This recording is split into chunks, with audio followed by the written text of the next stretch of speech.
दोस्तों एसआईपी तो बहुत सारे लोग करते हैं, ठीक है, लेकिन करने के पहले कुछ ऐसी गलतियां जो लोग करते हैं एसआईपी में जिनसे उन्हें बहुत ज्यादा नुकसान होता है, ठीक है। और वैसे आज हम 5 ऐसी गलतियां आपको बताने वाले हैं जिसे लोगों को एसआईपी करते टाइम नहीं करनी चाहिए, नहीं तो उन्हें बहुत बड़ा नुकसान हो सकता है, या यूं कहें कि उन्हें एसआईपी करने का कोई फायदा ही नहीं होगा और बहुत ज्यादा नुकसान हो जाएगा। बाद में जाके वो कहेंगे कि अरे हमें इन्वेस्टमेंट करने से कोई फायदा ही नहीं हुआ। तो ये 5 छोटी छोटी गलतियां हैं जो बहुत सारे लोग करते हैं बिना नॉलेज, अगर उनको नॉलेज नहीं रहती है इसलिए वो ऐसी गलतियां करते हैं। तो आज हम आपको ऐसी ही 5 गलतियां बताने वाले हैं जो बाद में जाके अगर आपको पता नहीं है तो आपको बहुत महंगी पड़ सकती है। ये उन लोगों के लिए है जो ऑलरेडी वो इन्वेस्ट कर चुके हैं या जो इन्वेस्ट करने के लिए प्लानिंग कर रहे हैं एसआईपी में, या तो ऑलरेडी इन्वेस्ट कर चुके हैं या प्लानिंग कर रहे हैं इन्वेस्ट करने के लिए।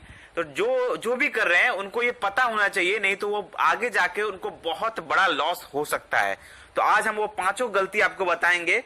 तो अगर आप एसआईपी कर रहे हैं तो भी ये वीडियो आपके लिए है, या आप प्लानिंग कर रहे हैं करने का तो भी ये वीडियो आपके लिए है। बहुत ही ध्यान से सुनिएगा इस वीडियो को, क्योंकि बहुत ही इंपॉर्टेंट वीडियो है ये आपके एसआईपी इन्वेस्टमेंट के बारे में। तो चलिए हम ये इंपॉर्टेंट वीडियो शुरू करते हैं। 5 ऐसी गलतियां जो लोगों को एसआईपी करते टाइम या करने के दौरान या करने के बाद भी नहीं करनी चाहिए। 5 ऐसी छोटी छोटी गलतियां हैं, बहुत इंपॉर्टेंट जो है आपको ये वीडियो होने वाला है। तो इस वीडियो का लास्ट तक बने रहें, तभी आप इस वीडियो को समझ पाएंगे और ये गलती करने से बच पाएंगे और लॉन्ग टर्म में खूब पैसा बना पाएंगे एसआईपी से। तो चलिए हम आपको बताते हैं। सबसे पहला जो गलती है वो ये नंबर 1 गलती, बहुत सारे लोग ऐसे करते हैं कि इन्वेस्ट इन ओनली 1 कैटेगरी, ठीक है, और put all money in 1 fund, ठीक है। अब बहुत सारे लोग क्या करते हैं, बहुत बड़ा गलती करते हैं कि वो क्या करते हैं कि जो भी उनका पैसा है वो एक ही फंड में इन्वेस्ट कर देते हैं। एसआईपी करते हैं, एक ही अच्छा कोई फंड सर्च किया और मिला उनको, या सजेशन में किसी से पता चला और उन्होंने क्या किया, पूरा का पूरा पैसा एक ही फंड में। आप समझ लीजिए किसी के पास 5,000 रुपए इन्वेस्ट करने को, ठीक है, 5,000 रुपए का वो एसआईपी करना चाहता है। अब उसको नॉलेज नहीं है, उसने क्या किया, 5,000 का 5,000 एक ही फंड में इन्वेस्ट कर दिया, छोड़ दिया। बाद में जाके वो इतना बड़ा अंतर आपको पता चलेगा, क्योंकि आपको उसमें डाइवर्सिफिकेशन का फायदा ही नहीं मिलेगा। आप एक ही फंड में इन्वेस्ट किए जा रहे हैं 5,000 का 5,000 आपने एक ही फंड में इन्वेस्ट कर दिया।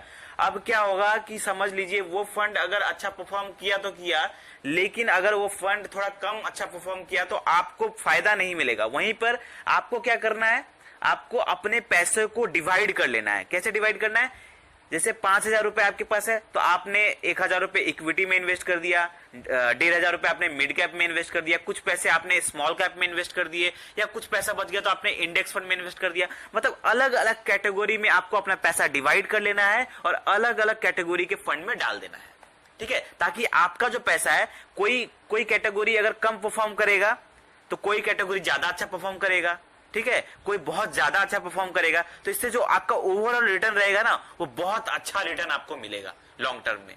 इससे आपको नहीं भी तो ना लॉन्ग टर्म में 20 से 25 लाख रुपए का फायदा हो सकता है अगर आप इस हिसाब से इन्वेस्ट करेंगे। इसलिए जब भी इन्वेस्ट करें ना तो अलग अलग कैटेगरी में इन्वेस्ट करें, ना कि एक ही पैसा सब जगह ना डालें। एक बहुत फेमस कहावत है कि don't put all your apple in 1 basket. मतलब कहने का मतलब है कि सब आप अपने सारे फल एक ही टोकरी में ना रखें, क्योंकि अगर टोकरी में से एक फल खराब हो जाएगा तो आपका सारा फल खराब हो जाएगा। इसलिए अपने जो आप पैसा इन्वेस्ट कर रहे हैं ना उसको अलग अलग फंड में इन्वेस्ट करें, ताकि अगर एक फंड खराब परफॉर्म करे तो दूसरा तीसरा या अच्छा परफॉर्म कर दे और आपको ओवरऑल बहुत अच्छा रिटर्न मिल जाए। इसलिए हो सके तो कोशिश करें कि अलग अलग कैटेगरी में बांट ले, ठीक है।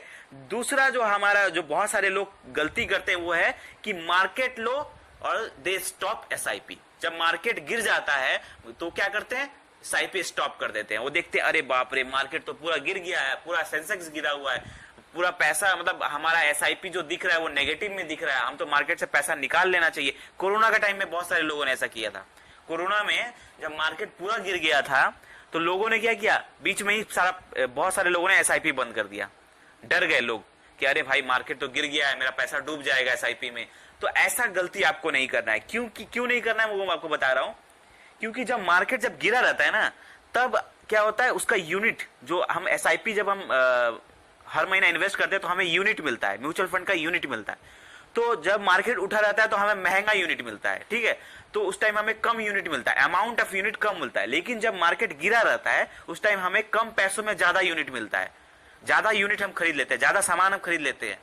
तो जब मार्केट गिरा रहता है तो ज्यादा इन्वेस्ट करना चाहिए, ज्यादा यूनिट हमें खरीदना चाहिए, ताकि लॉन्ग टर्म में हमें एसआईपी शॉर्ट टर्म के लिए नहीं करना है, हमें करना है लॉन्ग टर्म के लिए। तो जब मार्केट गिरेगा तो उस टाइम ज्यादा यूनिट अगर हम बाई कर रहे हैं तो और हमें ज्यादा फायदा है। इसलिए जब भी मार्केट गिरे तो एसआईपी स्टॉप ना करे, कभी भी एसआईपी स्टॉप ना करे मार्केट गिरा हुआ है तो, ठीक है, लॉन्ग टर्म का सोचे एसआईपी में। तीसरा जो गलती बहुत सारे लोग करते हैं वो है कि शॉर्ट टर्म में एसआईपी करते हैं। शॉर्ट टर्म का एसआईपी नहीं करना चाहिए, don't do short term SIP, ठीक है। एसआईपी शॉर्ट टर्म के लिए है ही नहीं। मैं आपको बार बार कहता हूं, अपने सारे वीडियो में कहता हूं कि एसआईपी शॉर्ट टर्म के लिए नहीं है, SIP is for long term. Long term के अगर पैसा बनाना है तो ही एसआईपी है। शॉर्ट टर्म में बनाया तो आप शेयर मार्केट में, आप फ्यूचर ट्रेडिंग करिए, क्रिप्टो में करिए, ये सब करिए। लेकिन अगर लॉन्ग टर्म में पैसा बनाना है, सही पैसा बनाना है, पक्का गारंटी पैसा बनाना है ना, तो आपको एसआईपी में इन्वेस्ट करना चाहिए लॉन्ग टर्म में। ये लॉन्ग टर्म जरूर लेता है एसआईपी, आपका लॉन्ग टर्म जरूर लेता है, लेकिन पैसा बना के जरूर देता है आपको, ठीक है। इसमें आपको लॉस नहीं होता है, लॉन्ग टर्म में आपको पैसा बना के देगा ही देगा अगर आप लॉन्ग टर्म तक इन्वेस्ट करेंगे। तो अगर आप 10 सालों से कम का इन्वेस्टमेंट करने के लिए एसआईपी में सोच रहे हैं तो ना करें। एसआईपी लॉन्ग टर्म के लिए 10 सालों से आपको फायदा ही कितना देगा, हम आपको एग्जांपल से दिखाते हैं, ठीक है। एग्जांपल ले लीजिए, अब समझ लीजिए कोई एक आदमी है जो 5,000 रुपए की एसआईपी 5 सालों तक करता है, ठीक है। 5,000 रुपए की एसआईपी 5 सालों तक करता है तो उसका पैसा जमा होगा 3 लाख रुपए, उसको मिलेगा 4,48,000। 15% का अगर रिटर्न हम कैलकुलेट करते हैं तो अच्छे फंड में इन्वेस्ट कर दिया तो 3 लाख रुपए जमा होगा, 4,48,000 रुपए मिलेगा। क्या फायदा हुआ। वहीं पे अगर अब एग्जांपल देखिए, 5,000 रुपए का एसआईपी अगर 20 सालों तक करते हैं तो आपको मिलेगा 75 लाख रुपए, ठीक है। 2 साल और रुक जाते हैं, अगर 5,000 रुपए का एसआईपी अगर 22 सालों तक करते हैं, सिर्फ 2 साल और बढ़ा देते हैं, ठीक है, सिर्फ 2 साल, तो देखिए आपको कितना मिलेगा, 1,03,00,000 रुपए। मतलब 20 सालों में आपको मिल रहा था 75 लाख रुपए और 2 साल और आपने इंतजार किया, सिर्फ 2 साल और चला दिया एसआईपी तो 1,03,00,000 रुपए मिल गया। और क्या चाहिए बताइए। सिर्फ यहां पर जितना ज्यादा आप टिके रहे, एसआईपी एक ऐसा क्रिकेट मैच है जिसके पिच पर आप जितना ज्यादा टिके रहेंगे ना, उतना ज्यादा आपको पैसा बना के देगा, उतना लॉन्ग टर्म में आपको पैसा बना के देगा। इसलिए अगर आप एसआईपी कर रहे हैं, शॉर्ट टर्म का करने का सोच रहे हैं तो मत घुसिएगा। एसआईपी अगर आप शॉर्ट टर्म 5 साल 6 साल 3 साल ये सब के लिए सोच रहे हैं ना, तो एसआईपी मत करिए। एसआईपी करना है लॉन्ग टर्म का सोचिए, 10 साल से ऊपर का सोचिए, तो ही पैसा बनेगा, अच्छा पैसा बनेगा। पैसा बनता है शॉर्ट टर्म में भी बनता है, लेकिन ज्यादा पैसा नहीं बनता। अगर ज्यादा पैसा बनाना है लॉन्ग टर्म का सोचे, 10 साल से ऊपर का सोचे।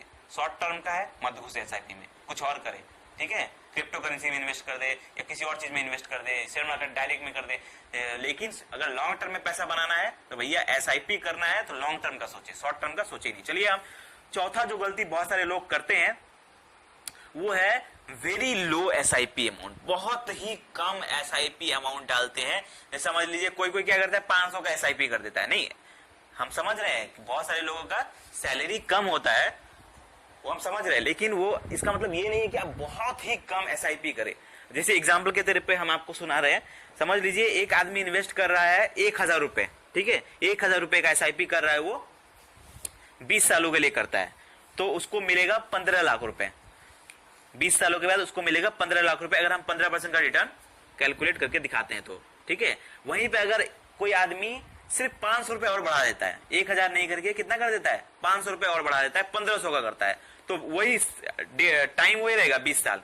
देखिए उसको कितना मिलेगा, 22,73,000, 22,73,000।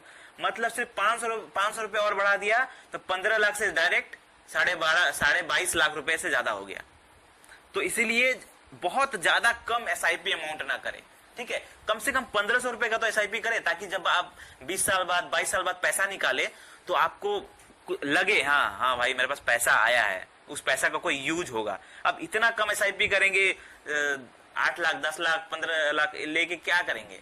जब एसआईपी कर ही रहे लॉन्ग टर्म में तो कुछ ऐसा पैसा हाथ में आए जो बाद में जाके आपके काम आए, जो लगे हाँ भाई मेरे पास पैसा आया है, हम बाकी की लाइफ अपनी सुरक्षित जी सकते हैं उससे।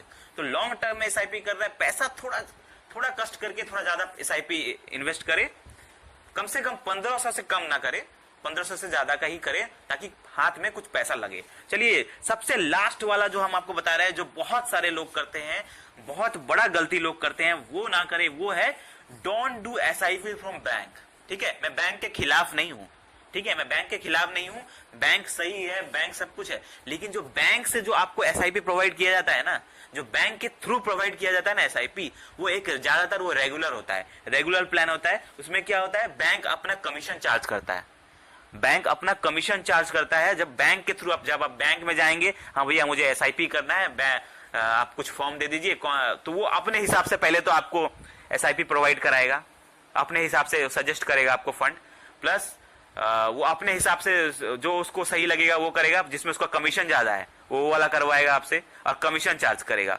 वो आपको दिखेगा नहीं, लेकिन लॉन्ग टर्म में वो बहुत बड़ा अंतर डालता है। वहीं पे आप ग्रो ऐप से करिए या किसी और ऐप से करिए, बहुत सारे ऐप है, फोन पे, एटी मनी, मतलब बहुत सारे ऐप है, किसी भी ऐप से करिए ना, तो उसमें क्या होता है, आप डायरेक्ट प्लान चूज करिए, उसमें आपका कमीशन नहीं लगता है। कमीशन मतलब वो तो ब्रोकरेज वाला बहुत कम लगता है, लेकिन जो डायरेक्ट प्लान होता है वो सब चूज करिए, इसमें आपका कमीशन नहीं लगेगा। वहीं बैंक से करिए, आपको रेगुलर कम से कम 1% का कमीशन लगता है, जो कि लॉन्ग टर्म में ना आपको 5 से 7 लाख रुपए का अंतर डालता है। जहां पे आपको अगर मिलने वाला है समझ लीजिए 30 लाख रुपए, वहां पे आपको कितना मिलेगा, आपका बैंक वाला का चार्जेस लेके आपको सिर्फ 20-22 लाख रुपए मिलेगा। इसलिए लॉन्ग टर्म में जब आप इन्वेस्ट कर रहे हैं तो बैंक के थ्रू ना करें, उसमें कमीशन चार्ज हो जाता है, ये गलती ना करें। इसके ऊपर मैं एक डिटेल वीडियो बनाऊंगा ताकि आप पूरा अच्छे से समझ पाए कि हमें बैंक से एसआईपी करना चाहिए कि कहां से करना चाहिए। ठीक है, तो आई होप आपको समझ में आ गया होगा पांचों गलती। ये पांचों गलती बिल्कुल ना करें अगर आप एसआईपी कर रहे हैं या करने का सोच रहे हैं, क्योंकि